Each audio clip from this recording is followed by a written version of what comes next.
My fellow leaders, today is the fourth time I've had the great honor of speaking to this assembly as President of the United States. It'll be my last. I've seen a remarkable sweep of history. I was first elected to office in the United States of America as a U.S. Senator in 1972. Now, I know I look like I'm only 40. I know that. I was 29 years old. Back then, we were living through an inflection point, a moment of tension. We were attacked on 9/11 by al-Qaeda and Osama bin Laden. We brought him justice. Then, I came to the presidency at another moment of crisis and uncertainty. I believed America had to look forward. New challenges, new threats, new opportunities were in front of us. We needed to put ourselves in a position to see the threats, to deal with the challenges, and to seize the opportunities as well. We need to end the era of war that began on 9/11, as Vice President did. It was a hard decision, but the right decision. 4 American presidents had faced that decision, but I was determined not to leave it to the 5th. It was a decision accompanied by tragedy. 13 brave Americans lost their lives, along with hundreds of Afghans in a suicide bomb. I think those lost lives, I think of them every day. I think of all the 2,461 U.S. military deaths over a long 20 years of that war. 20,744 American servicemen. To face the future, I was also determined to rebuild my country's alliances and partnerships to a level not previously seen. We did just that, from traditional treaty alliances to new partnerships like the Quad with the United States, Japan, Australia, and India. I know many look at the world today and see difficulties and react with despair, but I do not. I won't. As leaders, we don't have the luxury to stand up against aggression. When Russia invaded Ukraine, we could have stood by and merely protested. But Vice President Harris and I understood that that was an assault on everything this institution is supposed to stand for. And so, my direction, America stepped into the breach, providing massive security and economic and humanitarian assistance. Our NATO allies and partners in 50-plus nations stood up as well. But most importantly, the Ukrainian people stood up. I asked the people of this chamber to stand up for them. We're also working to bring greater measure of peace and stability to the Middle East. The world must not flinch from the horrors of October 7th.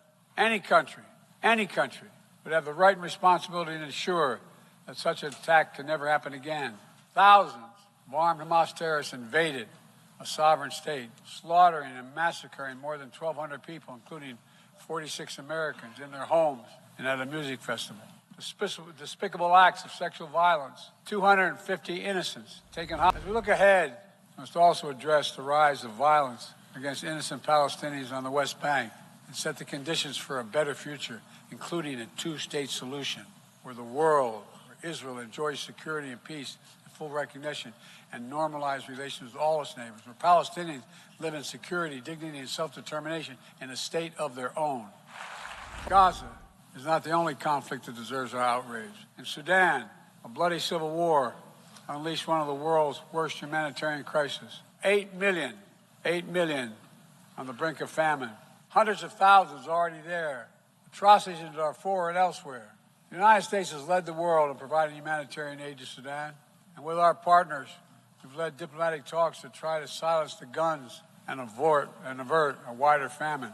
The world needs to stop arming. They need to be protected from the ravages of climate change, hunger, and disease. Our administration has invested over $150 billion to make progress and other sustainable development goals. It includes $20 billion for food security, over $50 billion for global health. We've mobilized billions more in private sector investment. We've taken the most ambitious climate action in history. We've moved to rejoin the Paris Agreement on day one. And today, my country, we're working to help countries build out their infrastructure, to clean energy transition, to the digital transformation, to lay new economic foundations for a prosperous future. It's called the Partnership for Global Infrastructure and Investment. We've already started to see the fruits of this emerge in Southern Africa and Southeast Asia and in the Americas. We have to keep it going. I want to get things done together.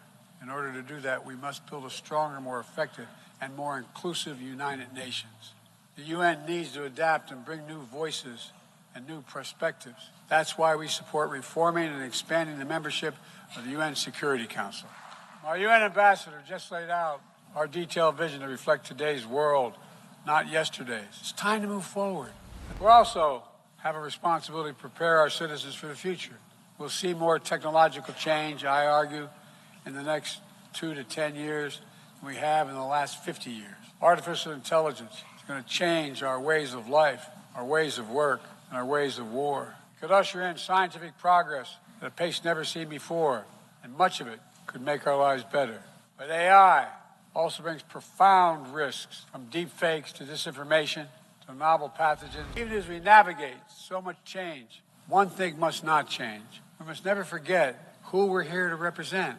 We, the people. These are the first words of our Constitution, the very idea of America. They inspired the opening words of the UN Charter. I made the preservation of democracy the central cause of my presidency. This summer, I faced a decision whether to seek a second term as president. It was a difficult decision. Being president has been the honor of my life. There's so much more I want to get done. We saw it, that universal yearning for rights and freedom in Venezuela, where millions cast their vote for change that hadn't been recognized. But it can't be denied. The world knows the truth. We saw in Uganda LGBT activists demanding safety and recognition of their common humanity. We've seen citizens across the world peacefully choosing their future. From Ghana to India to South Korea, nations representing 1/4 of humanity who will hold elections this year alone. It's remarkable